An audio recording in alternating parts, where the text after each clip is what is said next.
long as it's not in our contract.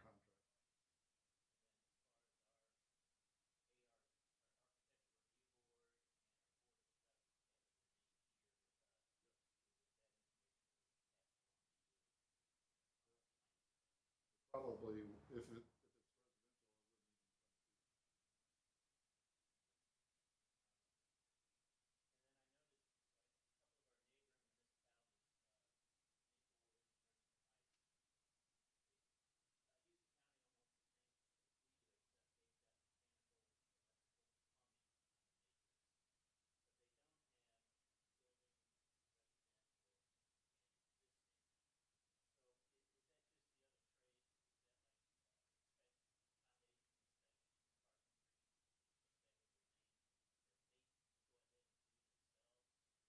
typically, when they have just mechanical, electrical, plumbing, that's typically commercial. When you do the residential, those are included in the residential code. Um, all the inspections would be done by the residential inspector for mechanical, electrical, plumbing. So when it's just mechanical, electrical, plumbing contracts, those are typically commercial only contracts. So again, if you didn't, you could just do those like Maplewood does, and that would just be commercial. It wouldn't be residential. Okay. You Thanks. would have to contract on the residential code to get mechanical, electrical, plumbing on residential. Thank you.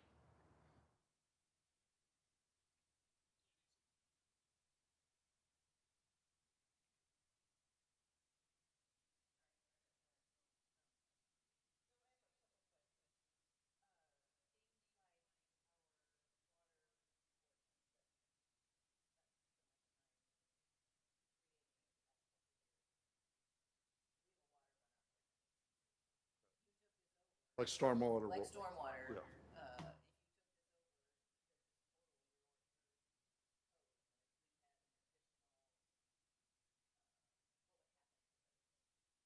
Stormwater runoff, um,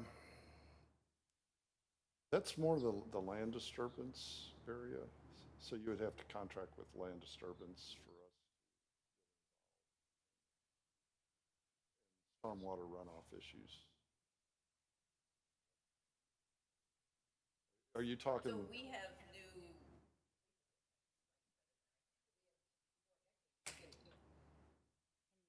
I think I'm on the microphone. I had it on. I believe it's still working. Right. So I could see Nancy's point probably in two areas. What she's referring to is just a little over a year ago, or not quite a year ago, we went ahead and adopted a new stormwater infill development permit.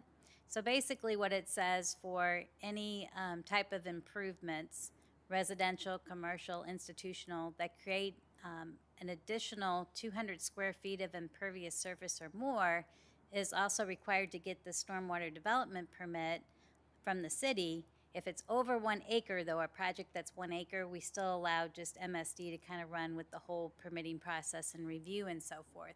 So I think you probably could still work those permits together somehow, but I don't see that that would still be undertaken by the county. So I think that you could probably still let that program run, but it still would have to be, we would be doing the plan review for the projects anyway, and that's when they have to submit those documents and it gets sent off to that third-party review.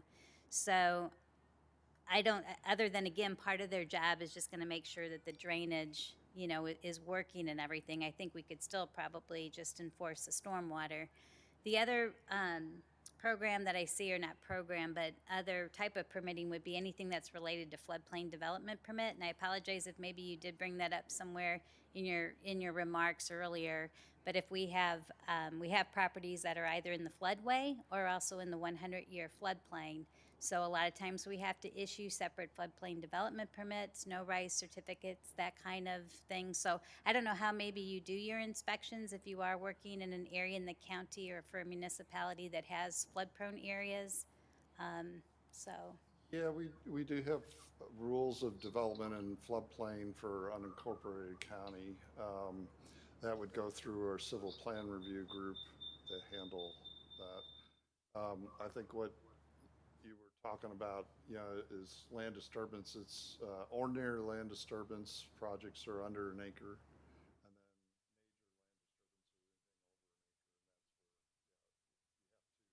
then balance your runoff so that you don't increase it off the site.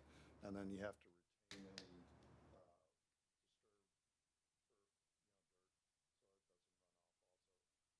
have a plan, a stormwater containment plan. You know what your stormwater calculations are based upon by chance, or? So no, I don't.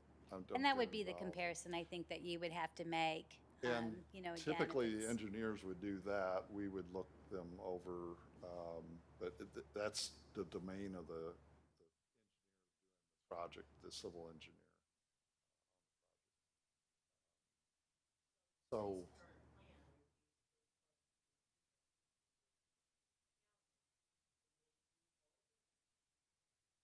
on the land disturbance? Yes. In fact, we've had several municipalities that have actually contracted with us because the reporting requirements every year is fairly intensive. And they did not want to keep doing that. And we have a specialized person, Ray Golick, who actually is in charge of our stormwater planning group. And he does all of those reports for the municipalities every year. I couldn't do it. Just like, but a lot of the municipalities, since I've started doing this back in 2017, have switched and contracted with the county just because they wanted to get out of the reporting each year of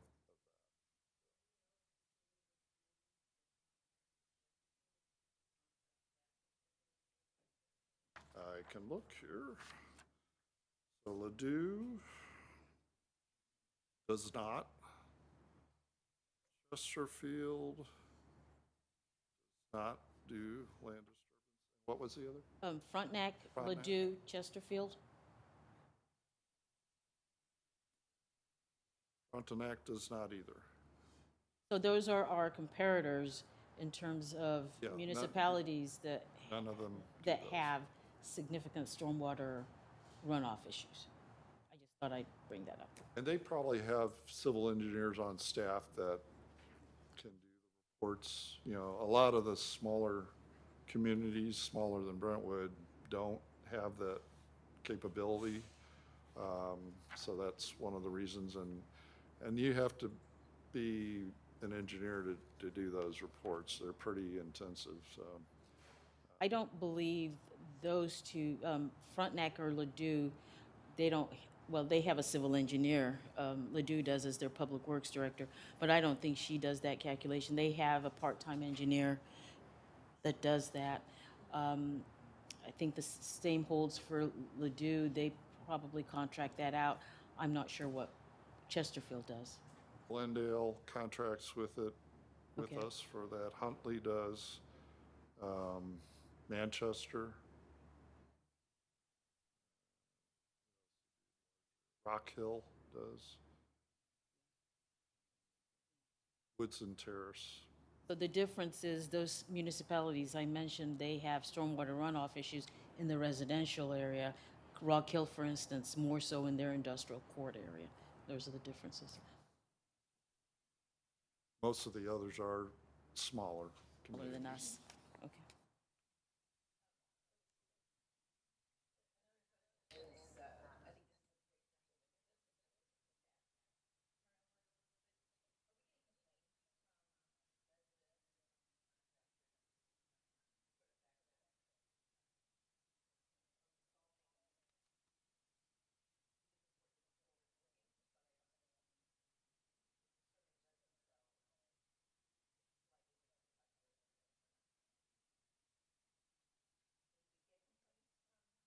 I am not aware of complaints. I know that in the past,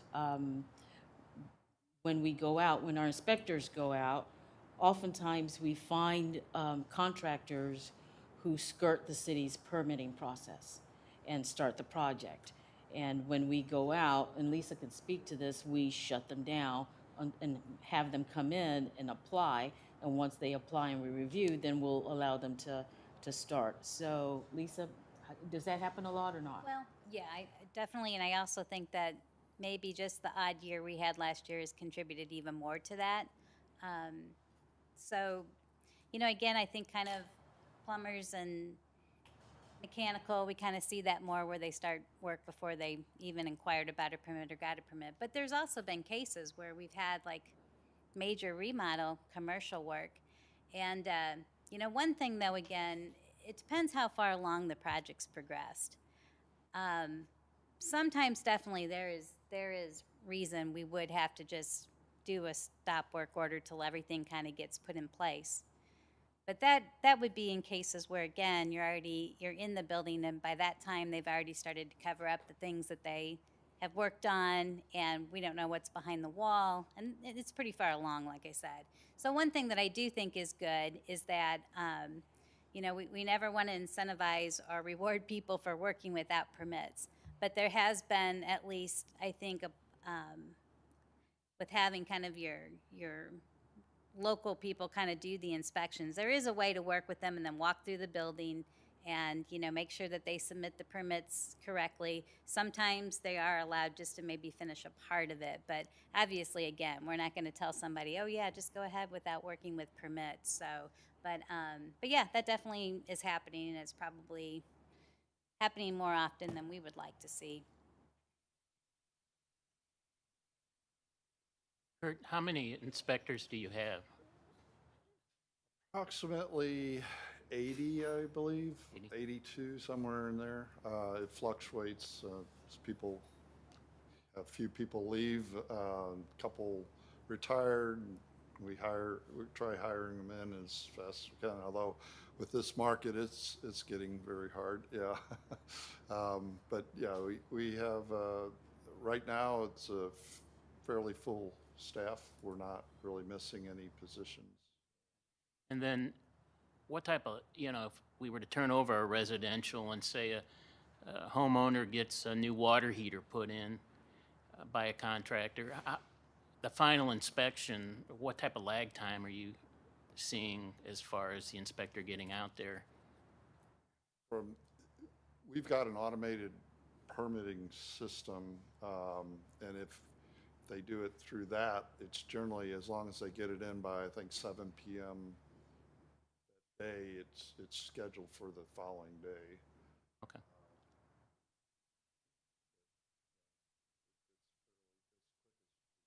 Right. Generally not, that much of a wait. Yeah, because I would think, residents are kind of concerned that, before they pay the guy, that making sure that the thing was done to code.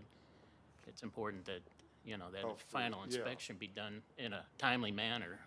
Right, yeah. Yeah, it's generally, like I said, as long as they get the inspection called in, I think it's 7 p.m., and it's on our website has a web page that explains the permitting process. I think it's on the inspections page, where we have several different examples. Call in by 7 p.m. Generally, it's in the system, and it'll schedule it for the following day. Now, if for some reason, like right now with everyone doing home renovations and all that, say we get inundated with inspections, they may have to cancel some if they're just too many for that day, but then they'll be rescheduled and on the first in line for the following day. We do our best to try to get them out there as fast as possible. So. Yes.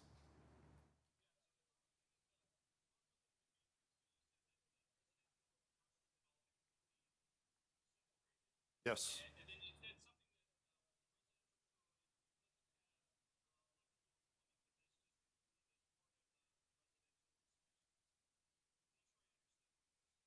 Yes, residential contracts are integrated contracts. So when you contract for a residential, if you have a home that comes in as a permit, all of the inspections, the mechanical, electrical, and plumbing are done by the residential inspectors. Now, if there's a condition where they need to call in one of the specific electrical inspectors, you know, if it got an unusual panel, or if it's a 10,000 square foot home, something like that, that has a 400 amp panel or something like that that they're not used to, or three-phase, something like that, they'll call in, you know, another inspector to help them, but that's still all under the residential inspection department. So, yeah, if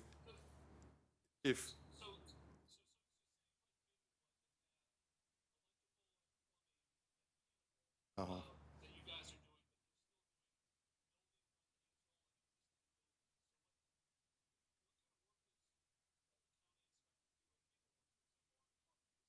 So on plumbing for like a restaurant or an office building, Maplewood would do the structural plans and plan review and inspections on the building structure, you know, the beams, columns, walls, roof.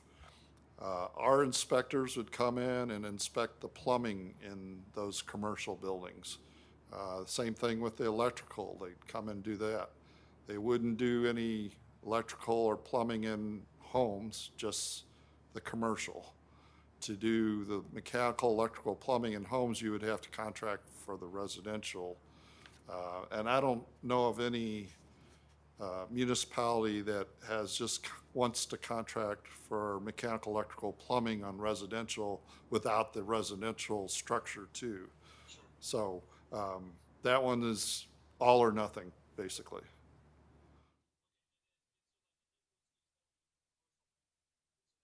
Yeah,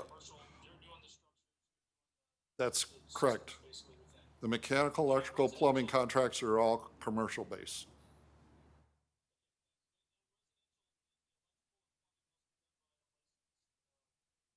That's correct, yes. Yeah, yes. Yes, when they apply for their permits, they have to list the contractors, and we've got a list of contractors and their licensed contractors and electricians, plumbers, yes.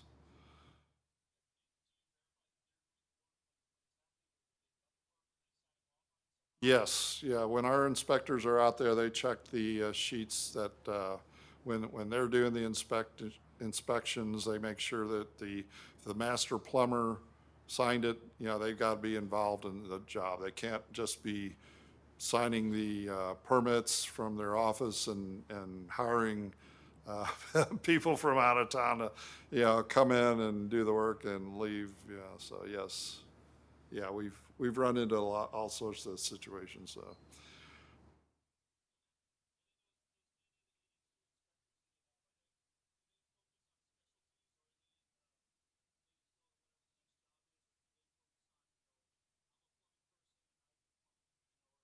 Yeah, we have, I think plumbing has 13 inspectors, electrical has 13, mechanical's like 17. Commercial, we have 10, and then residential, there's like 25. And then there's some specialized inspectors that do land disturbance and explosives. But yeah, we've got 17, 13, 13. Plumbing, yeah, plumbing's 13 or 14, something like that. Like I said, they fluctuate. I've got a sheet. If you want the exact numbers, I can email those to Bella of what we have. Right.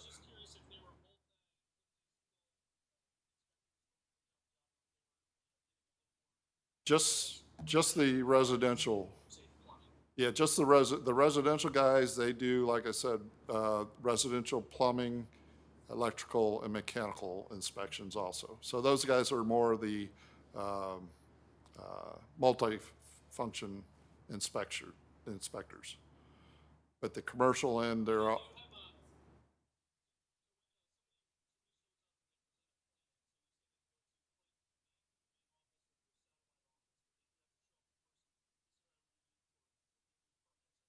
Yes.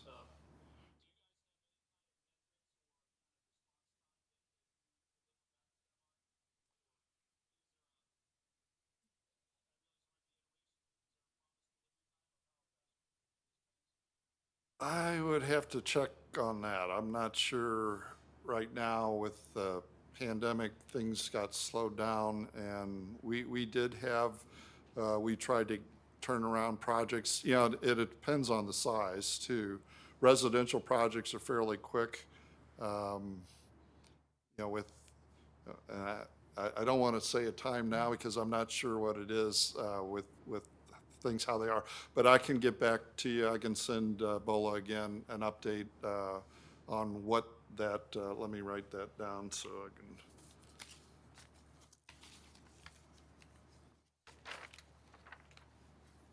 I will forward that to you. What our current plan review turnaround is on that. And I'm assuming you'd want, again, commercial is a tough one because every commercial project, you can have a small 10,000 square foot store or, you know, 300,000 square foot office building or distribution center. So those review times can vary quite a bit. But definitely the residential, they could probably give you a quick idea of what their turnaround is right now and what it typically is. But I'll get you whatever I can find.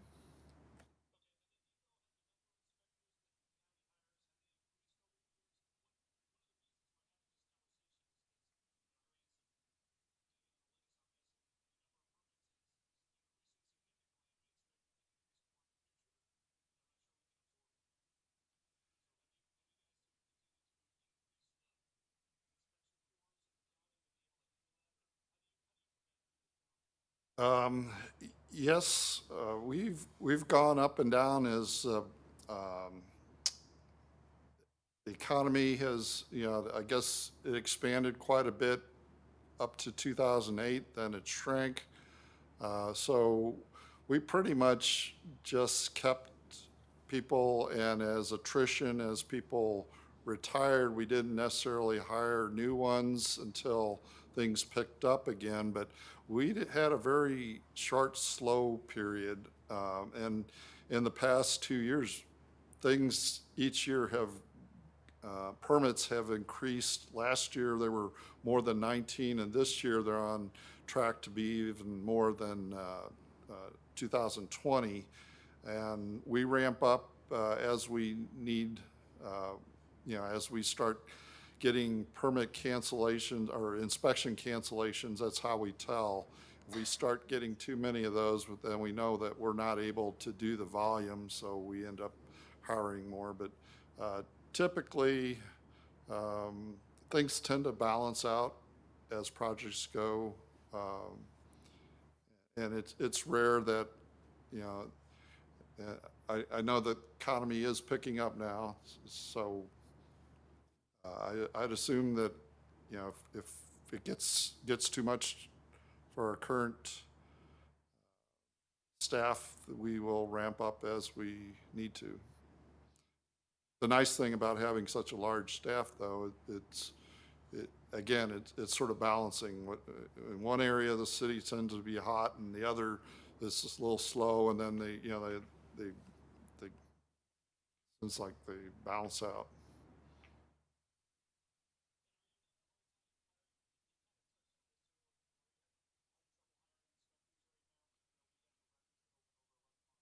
Yeah, we do have a hard time getting qualified people, and we do have requirements. We I also do the training program for our inspectors, and we've got requirements that they need to meet in order to be hired as far as years of experience doing the work that they're being hired for. And then we require them to get certificates through the ICC for whatever they're doing, whether it's residential inspector or electrical, mechanical. And then we've got levels from C1 credential up through C7. So as they move up, they have to get more and more, for instance, on a residential. When they start, they just need to have a residential building inspection certificate. But as they go up in credentials, they have to get the mechanical, electrical, and plumbing also. And then for mechanicals, they're required to get the QEI elevator certificate and the NARSO for amusement rides as they progress up. So we have different levels, and you know, the more experienced inspectors will sometimes have to help out the other guys. That again, that tends to balance out. And as they work with the more experienced guys, they get more experience. So, but yes, we've had problems getting new people, because with the economy starting to take off again, a lot of them are seeing, oh, I can make a little bit more going out back to private practice. But then the next downturn, you know, everyone comes back to the county and the other cities wanting, you know, to become inspectors again. So that, you know, we've retained a lot of people that don't like to constantly be jumping back and forth like that. So.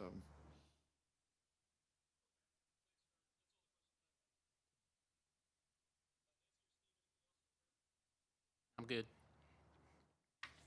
Okay.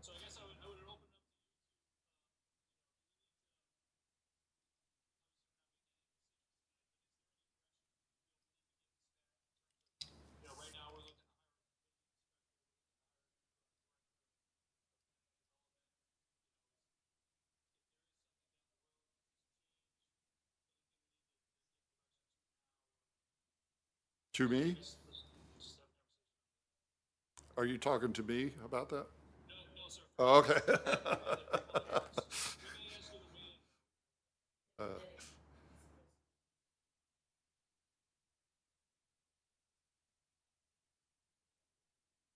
No, I,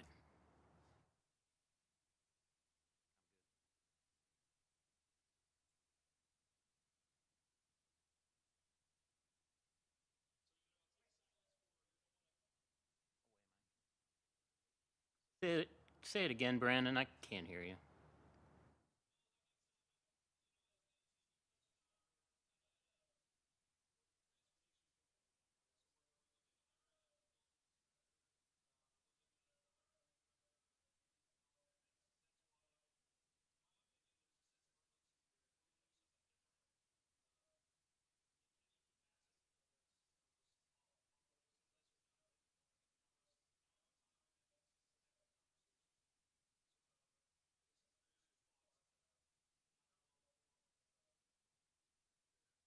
should I leave?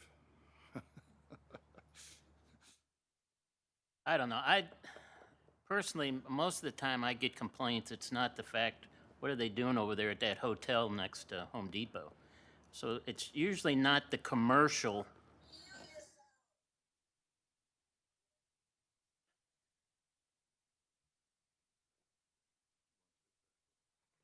You only knew, Karen, what we're dealing with here. Um, I've lost my train of thought. Most of the complaints I get is usually surround around the residential, the infill housing that we're having done locally here. So I'd be inclined to want to keep all our residential inspections as is, and then maybe outsource to the county the commercial development, especially as we get further along down there in Brentwood bound. So I would probably be leaning that way right now.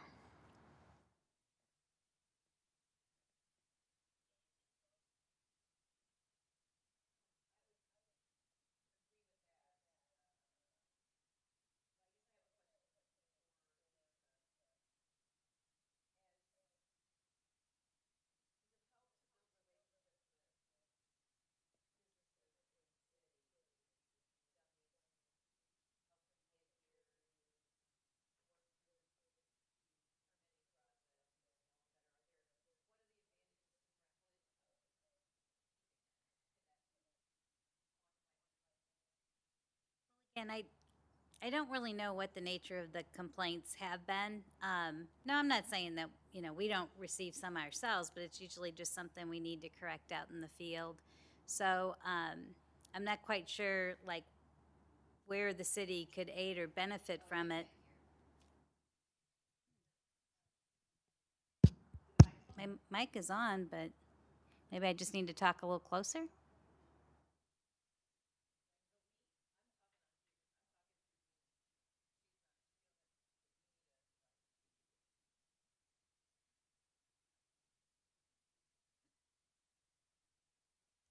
Oops. All right, so can everybody hear me through the volume on this now? Hope it's muted. No, of course not.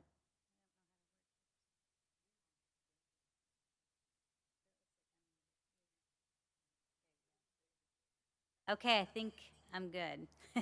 So, I'm kind of like Steve, I lost my train of thought here, so I apologize. I just, I think probably to answer your question, yeah, of course, I think working with the contractors that we've known over time and with residents and so forth, I think there is some advantage to that. Maybe sometimes, though, it doesn't, maybe it makes it worse. Who knows? But I think to maybe the point, though, if we're trying to figure out, like, because of staffing shortages, what are other options as well? I still think that possibly one thing ought to be to try to cut down on our plan review time. So whether that's done through the county, whether it's done through ICC, I guess for an example, and I apologize if I gave this as an example at the last meeting, but the hotel project would be a good example of that. We went ahead and told them in advance, the developer, that their plans would be sent to ICC for review. And actually, I think that has worked really well for the hotel project because we had kind of more of a third-party review of the plans. So now if we kind of run into something out in the field, we go back to the approved plans and we work from there and figure it out. So I don't know if maybe one solution would be, again, while there's shortages, to just have someone maybe do plan review for a while. I guess the idea of, well, how do we cut back still on inspections? I would say the inspection time is about the same. Like, no one's really waiting for construction inspections. If that's been a complaint, because again, I mean, MyGov, everything's tracked. So we know when we've been out there. So we know the dates and times of everything. So I don't know that to be a problem. And I think that would be comparable to the county in terms of their response time. But I would kind of be hesitant about trying to break up residential and construction because it does go back to operating on different codes. I think it's going to be a little confusing to say, well, if we do residential and we progress to the 2018 codes, we're going to stay on that, but then we're going to go ahead and do 2015 on the commercial. I think it's going to be a little bit more difficult or challenging just, for people to know what year of codes, what cycle of codes that we're on.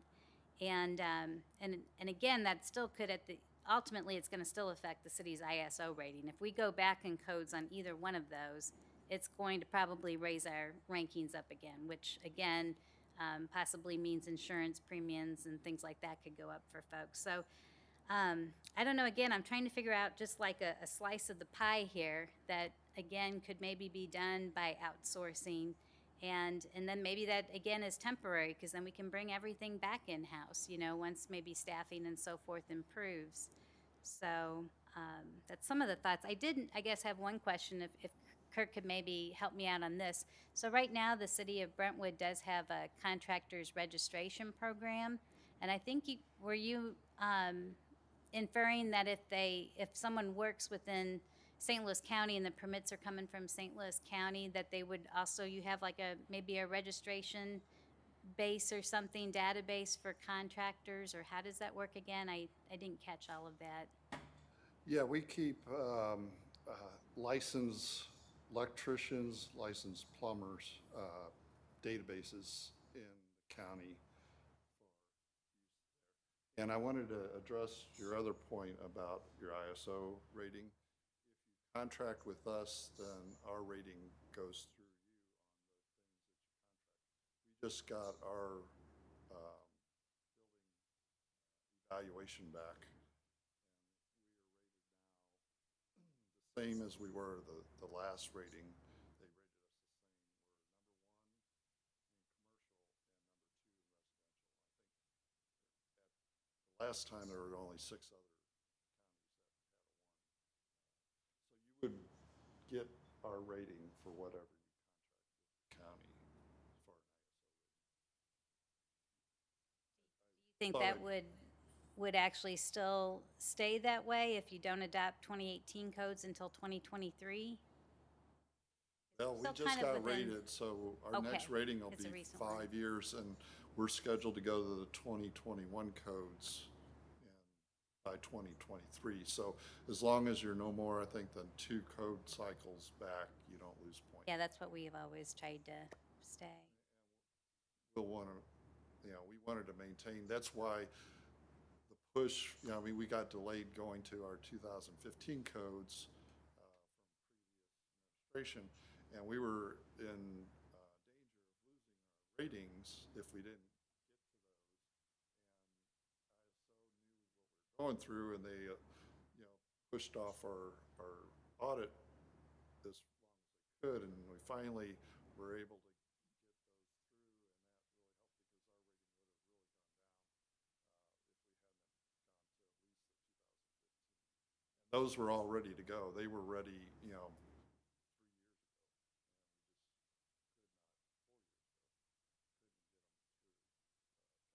More question though, I guess, back to ISO because it's so important. So if, in order to get basically what the county is on, so that would be very beneficial to Brentwood, but is that because you also have to go ahead and contract everything through the county? Like, again, you couldn't split it up because I wouldn't think they would be Well, able to You have could the same split it up, rating. but you would take, if you split out the residential, it would be your rating that you have on residential, but anything commercial would be our rating. So you would have a rating of 1 ISO. I don't know what your residential rating is, but say you had a 1, if you contracted with us, you'd end up with a 2. But most communities, I don't think there's very few that have 1s in residential. That would be the only place where you could go backwards in ratings. Very few have the 1 in commercial, so it would definitely boost. And that's where the bulk of the insurance costs are, in commercial properties, for what it's worth.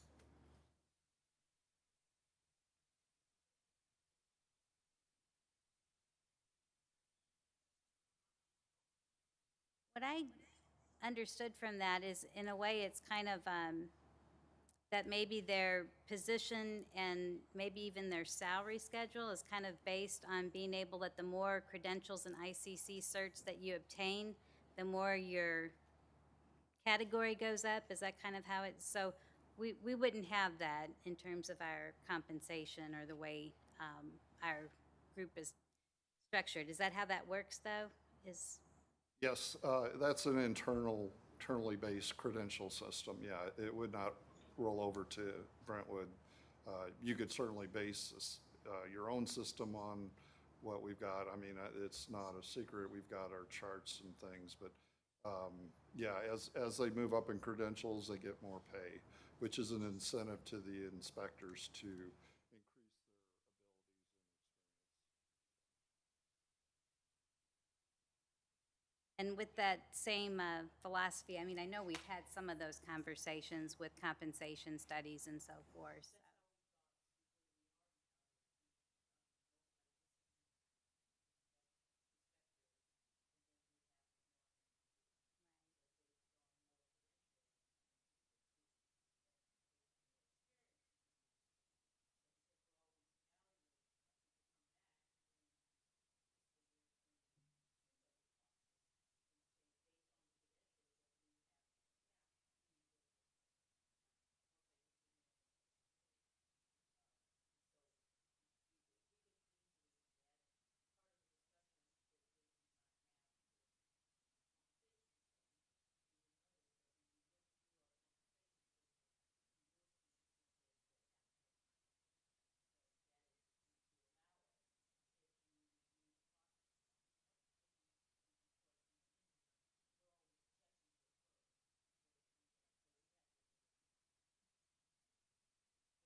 I'm just playing with my volume.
I'd be willing to carry it over to the next meeting when Jeff is here, if you'd want to continue at the July meeting with this and make a decision then.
Tall Does grass, anyone- yeah. okay.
Thank you for coming, so that was really helpful, but like internally,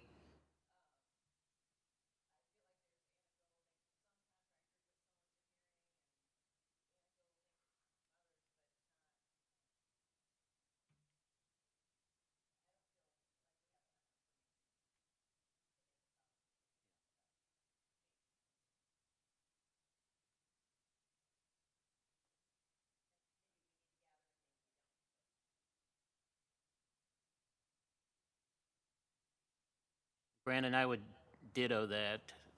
I would just like to see more data, possibly at the next meeting.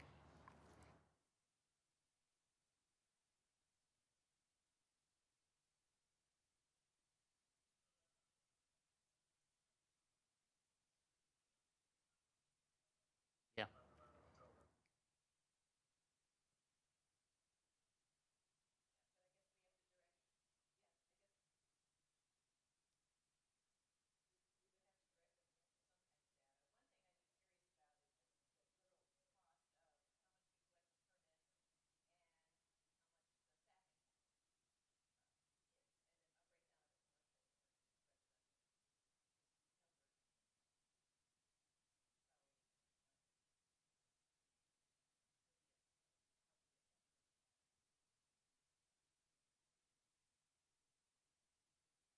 Some of that information, we can pull it. Some of that information is in the annual report that comes out 60, 90 days after the close of the year. So that has value. It has, I don't remember whether it has value for residential, commercial, and obviously there's the department budget. So you can compare that. And I think maybe that's where Alderman Weggie is tracking that the number of permits are increasing, because then that is timely dynamic data. And also the department's tracking these performance measurements on a monthly basis. And that's usually in the weekly city administrator report. So if you were to look at it at the end of the month, you should see that data, not just for planning, but other departments as well.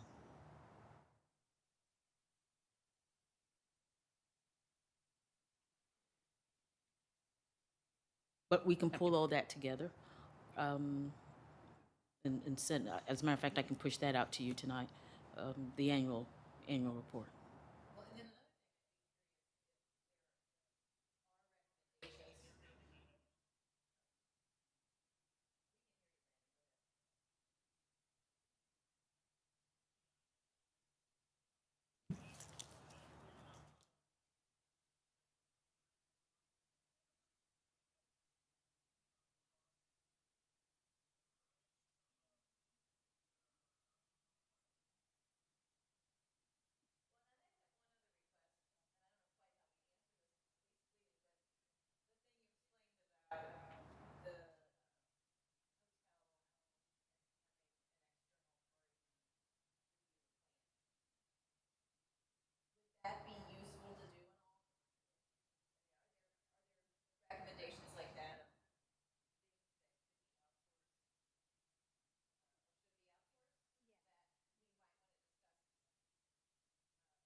Yeah, that would, can you hear me then also?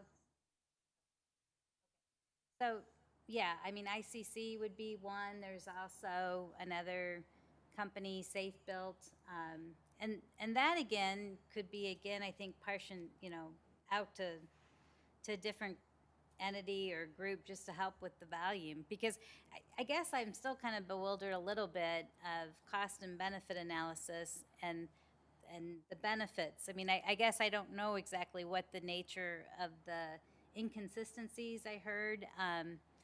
Again, I am leaving, so I'm not trying to fight for this. In fact, this might be a good time to talk about it because I feel, again, I can be rather neutral about it.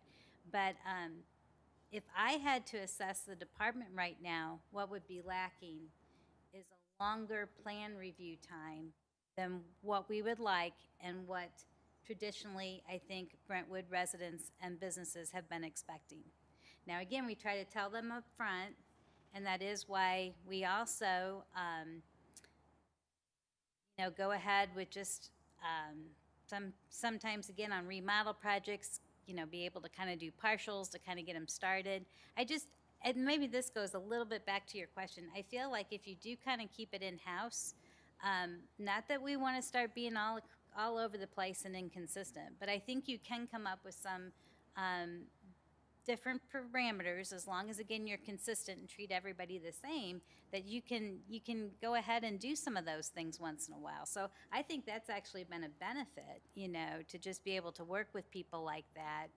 And so again, I think the major thing is, but I would like to know what the complaints are. I mean, I guess maybe if there are complaints, maybe we're not hearing about them because it's like, I don't know what to compare it to, but it's like, oh, if this person's got to finish doing my plan review or doing my inspections, he might be the type that, will give me a bad time out there. I don't know. So I wish I knew more of the source of what it was. If it is based not on volume, but more about inconsistencies or I'm trying to think there was another word that was mentioned, but I don't know what the complaints are. And again, maybe it's just something internal that needs to be corrected.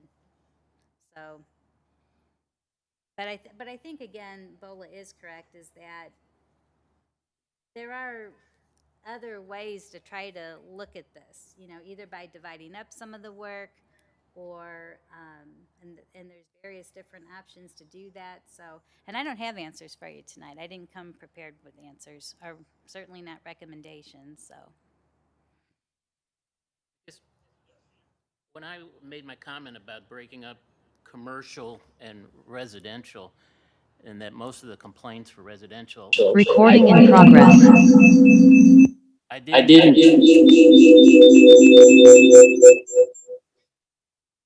I didn't mean that there were complaints against the department. I think that you guys handle the complaints you get from, like an infill housing when the neighbors, uh, have some concerns about what's going in there. I think Steve did a great job of handling some of those. So I guess I'm more uncomfortable with almost losing that control and that hands-on on a residential, and being able to, instead of saying, well, I'm sorry, citizen, go call the county, they're in charge now. So, I like keeping the residential here and the commercial elsewhere. Well, and I am very impressed about the time to schedule inspections and someone could be out there the next day. That's basically what our time frame is too. So I think that's apples to apples. But the thing sometimes happens, and maybe it's a question. I don't mean to be putting you on the spot in any way, but so if something does not pass an inspection, and so even if there was 2 items and it's just a fail, does that mean then another inspection would have to be made, right, until it just passes everything? So there's been multiple occasions where I think, again, in terms of delivering good service, is that we still have early morning hours and afternoon hours, that if it's just some minor things, we've been now, especially with COVID, being able to take photographs and just proof that it's done, and so then we don't even have to go back out and do the inspection. Or I see the guys go ahead and say, when are you going to get done? 3:30. I'll be out there at 3:30, and it's done that day. So, and again, I don't think probably the county could operate like that just with logistics if you're running, you know, all over the places and have more miles to cover. I mean, Brentwood is small, so we can be over there in less than 5 minutes. And so I just think again, there's things to consider about level of service. And the other thing is too, though, I can understand the cost because you're probably wondering, well, again, we've got these full-time people and we've got these benefits to pay, but there are certainly revenue that's generated from the department. I mean, I can think of all sorts of things. That's why I was getting kind of a clarification on the contractor's registration. To me, that would probably be a duplicate. Without knowing more at this point, that then would probably be a duplicate. But we've also talked about, like 2 meetings ago, really looking at the fee structure. And so, you know, this whole idea again that we're not even charging for the occupancy inspections, I think it's very reasonable to come up with a fee for that. So again, if you looked at the numbers now, if we would go ahead and just look at our fee structure and make some change, does that gap then narrow or go away? So it's just really hard. I just think it is a pretty major decision, though, to just be, maybe again, I think everybody wants maybe more information or to kind of explore some things. So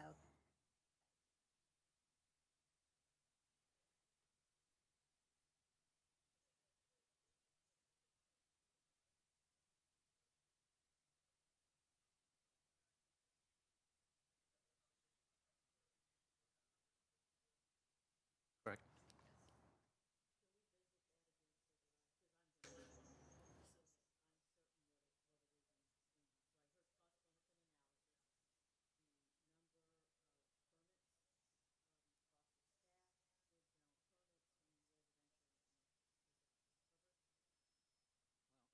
I guess I would add, equipment, at the cars, you know.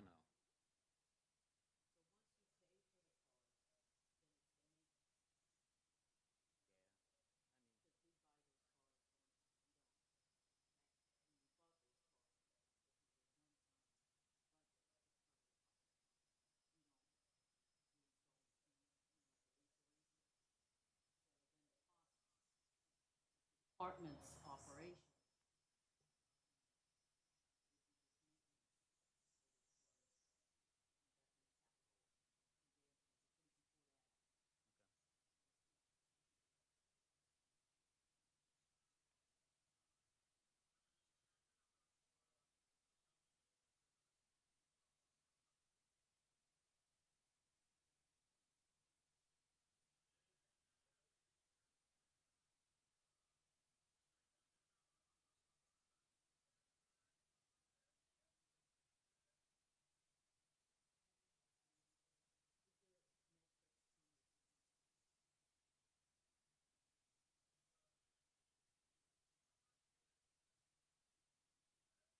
I think our inspections are, okay, so occupancy inspections are a little different. I mean, they could run maybe a couple of days before they get scheduled, but construction inspections, I think we're keeping up with all of it. Again, I don't know of anyone that has complained about that. Again, I think it's a comparable time to the county. My assessment again is that we don't like to, tell people for plan review right now because the other thing that people, and I understand it, their project is on their mind. And so I know they don't understand the realm of things, but we really have to take plans in the order that they come in. So unfortunately, if you have that smaller residential project, but it came behind the commercial project, that's unfortunate. And everybody always is like, well, mine's just kind of a minor project to look at it. But I don't know how we can make that fair other than just saying. So again, if we could maybe get some of the larger plan reviews that take many more hours of review time and get those out of our queue and somewhere else. Maybe you want to just look at this incrementally, like make this change first and then come back and reevaluate. Let the part-time code enforcement person come on. Hopefully you know, things will work out with getting an inspector relatively soon. If you could just even get that going, back up to staff, except for only part-time code enforcement instead of full-time. And then, like I said, maybe look at how to siphon off some of the plan review right now.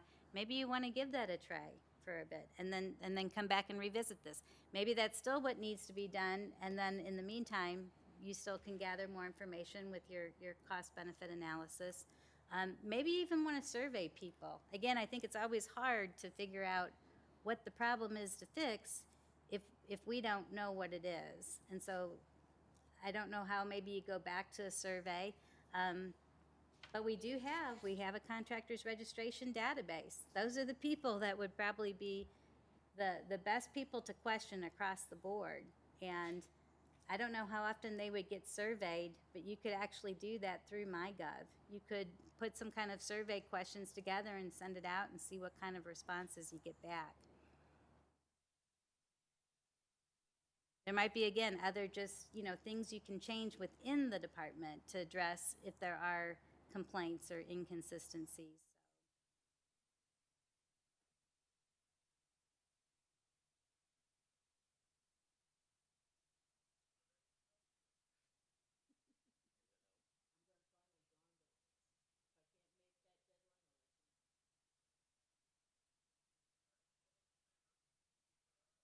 Aye.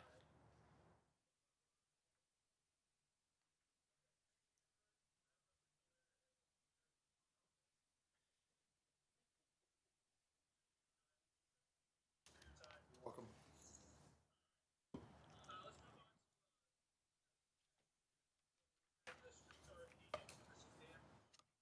Keep in touch.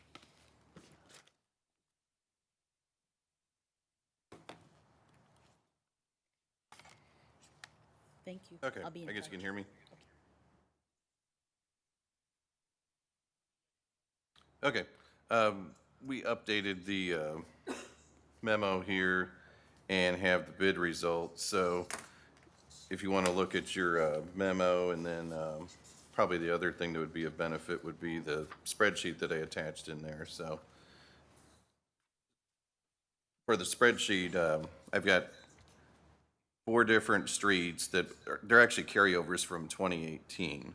So we didn't do those in 2018. We pushed them to 2019, if you recall. And then in 2019, we only did swim club. In 2020, due to COVID, these got deferred again. So that's why you're probably seeing these and they look familiar to you. So you've got mill and overlay of Brentwood. That would be from like Brentwood Boulevard heading back towards the condo entrance, basically between the county line and our property. And then you've got mill and overlay on Strassner on the flip side of that intersection. It would be from the county limits up to urban. And then mill and overlay of urban from Strassner going north back towards the YMCA. And then this Park Ridge Alley, which we do actually own. So the bid that Byrne and Jones had submitted was the lowest for that. And it was actually the lowest for the other base bid, which was mill and overlay of Brentwood Park. So we included the park. Typically, they would do their own thing, but we know we can get a better price if we do it all together. So Eric had budgeted $160,000 for his piece, and I had budgeted $175,128 for mine. So it came in under budget for mine, about $89,757 below budget. And then his is also under budget. If you look at that spreadsheet, the delta is $71,682. So then what I did when I looked at the alternates, I looked at the savings that we had, our budget versus as bid of almost $90,000, and added that to, we already had plugged in a bid alternate in the budget book. There's $219,358.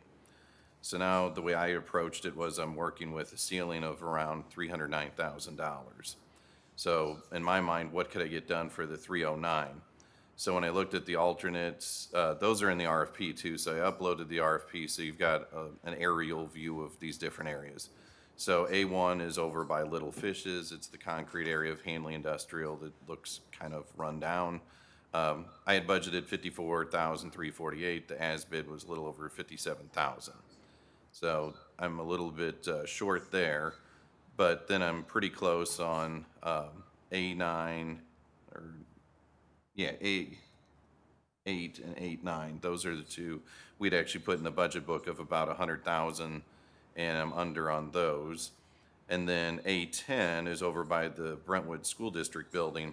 If you recall, Missouri American did a bunch of work over in that area. They tore up the slabs, they put new slabs in.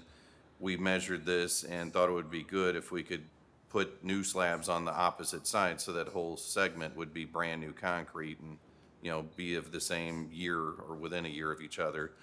And then when I add all that up, those 5 alternates, A1 and then A7, 8, 9, and 10, I have a total of 306,652. So I'm under that ceiling. So that's how I looked at it.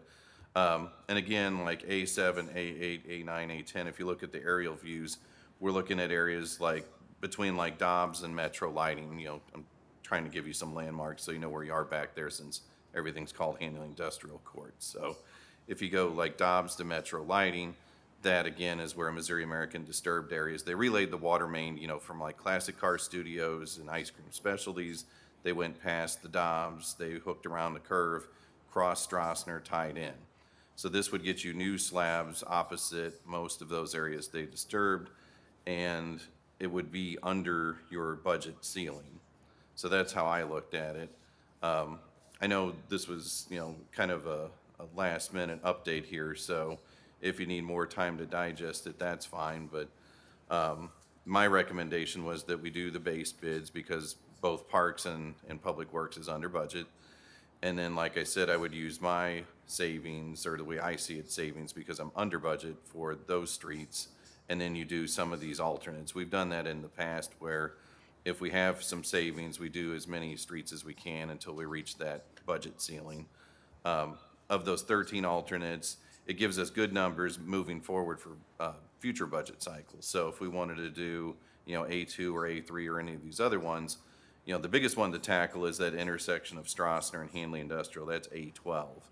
And they had bid, almost $418,000 to rip out the concrete in that intersection. That's pretty substantial. So that one you'd probably phase over multiple cycles. We were looking at just doing a few of the bad slabs on A12, and that was $65,000. So that's just a drop in the bucket on that one. I tried to also look at the work days. I added that column. I see I moved a road and missed something here, but there's 8 days for the Brentwood Parks project, and that can be done independent of these streets. Most street jobs are 2 to 3 days for asphalt. On the concrete jobs, A1 is about a 9-day project, and then you look at A7 through the rest, and those are typically 10 days or less. If you were to try to tackle a huge one like A12, that's 37 days. That's a long time to have a roadway torn up to replace all that. So I tried to look at both cost and the impact to the average motorist, what they're going to see and experience. So I think the ones I selected have, low enough cost, plus the work days aren't too exorbitant. It might take a week or two. And then we could have all of this done before the deadline. We put it in the contract of a September deadline. So if we got started in July, after the June board meeting or even the July board meeting, we'd still have plenty of time to finish in a couple months. So the final recommendation that I had was that we would do those 5 base bid projects in the amount of $173,688.78. And then if the committee and then the full board wants to, we could do 5 of the recommended alternates, or some other variation, just so that we don't go over the ceiling.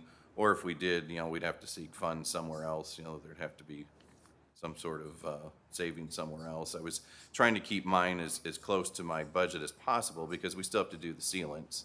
And if there's, so far we've been good. The HVAC went under budget. The trash truck was under budget. I'm not looking at those savings. It's strictly for the road. And I wasn't messing with the savings with Parks, because like I said, they're saving a little over $71,000. That's their fund, their money. I don't feel that I should mess with it.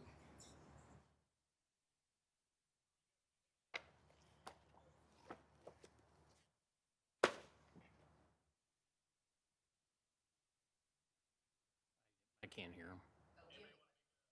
No, I don't have any questions.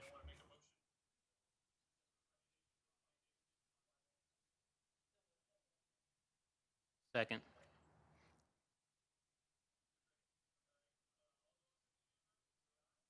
Aye. Okay, thanks.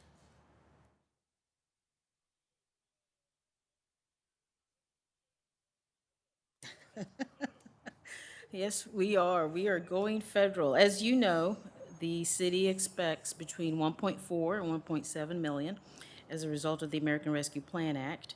And what we did was we presented the Ways and Means Committee with a list of how those funds could be spent. And, you know, there are different categories. There's revenue replacement, and then there's expenditure replacement, and that is then broken down even further by department initiatives. So what you have are suggested projects from administration, from planning, from fire, from Parks and Rec, from police, from Public Works, and information technology. There was none from the courts department. The question I was asked was who came up with all of these? And so for planning, I prepared those suggested projects, and some of them are as a result of conversation I had with alderpersons, and others are just from the conversation Public Works Committee has had in the last 1, 2, 3 years. Definitely, there's revenue replacement, primarily that would go into the reserves.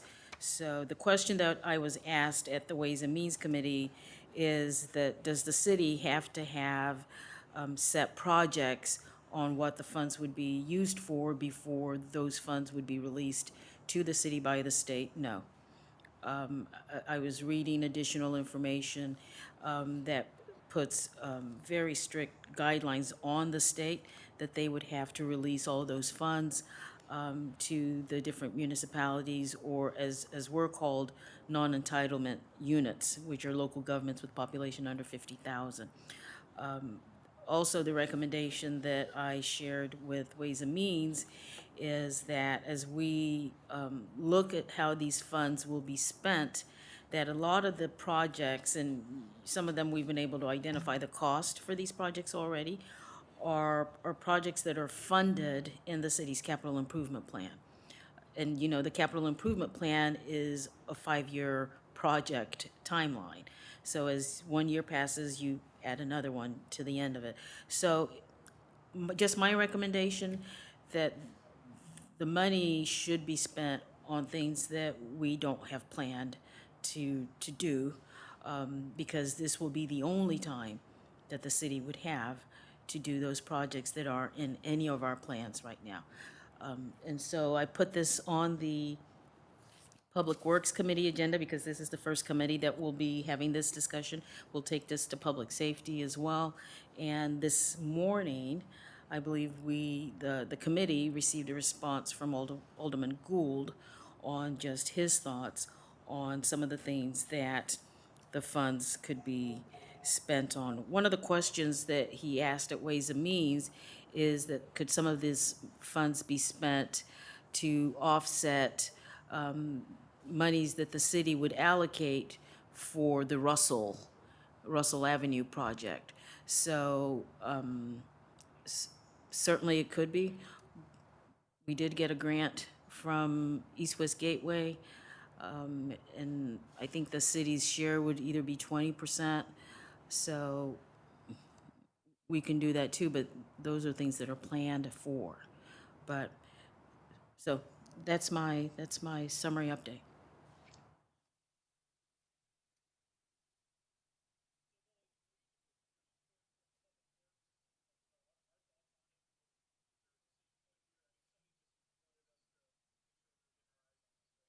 That and your suggestions. If you have other projects that are not on this list, if you would share it with us, have a discussion on it. I think she didn't say this, and Alderwoman Tice, you're on the committee. I don't know how the ranking, the prioritization of this would work, but at least after we gather everything and know the cost, then maybe Ways and Means could start that discussion. It would ultimately have to come to the board. for us to decide what we spend the money on. It was also suggested that perhaps you all want to take this to your ward meetings and get community input on, maybe there are other projects out there that we're not aware of that they might bring to your attention. We need to look globally within the city of Brentwood.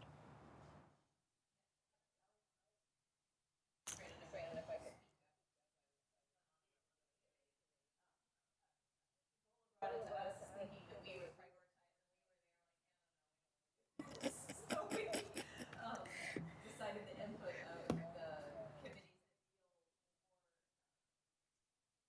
deal with the issue.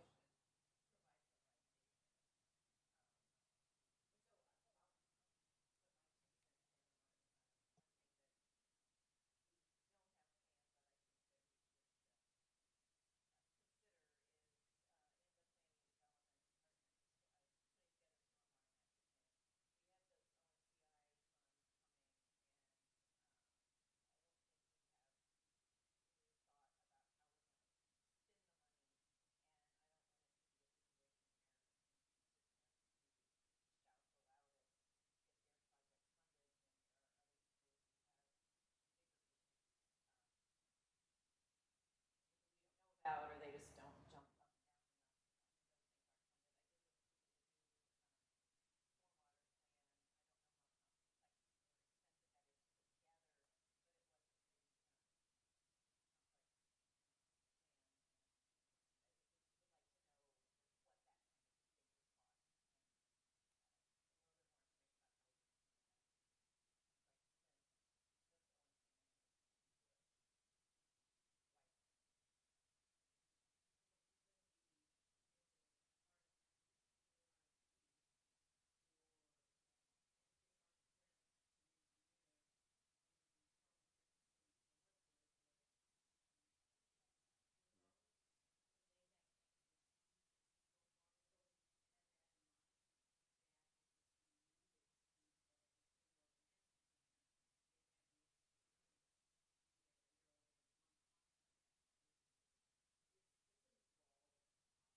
I think, I think one of the hot button issues that we've probably all heard about, I know we heard about it at our ward meeting, was the elimination of the soccer field and the dog park.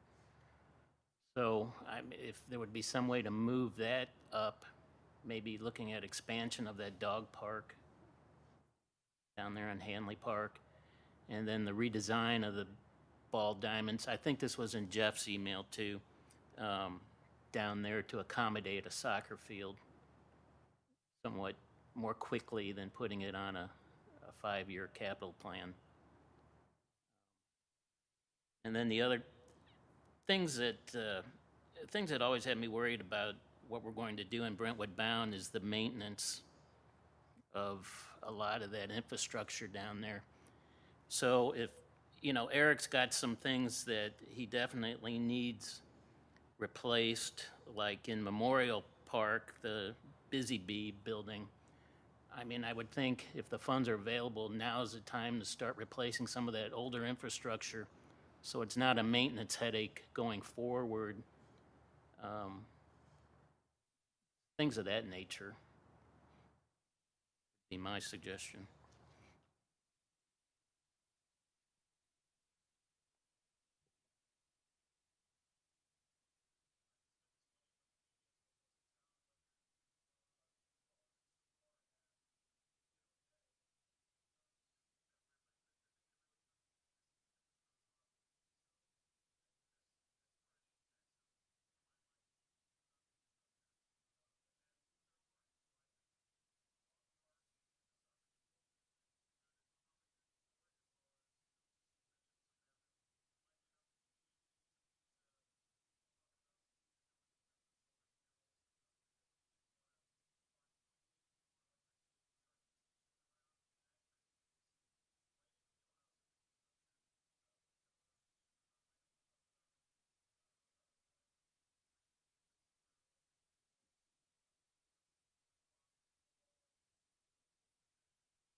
Move adjournment. Second.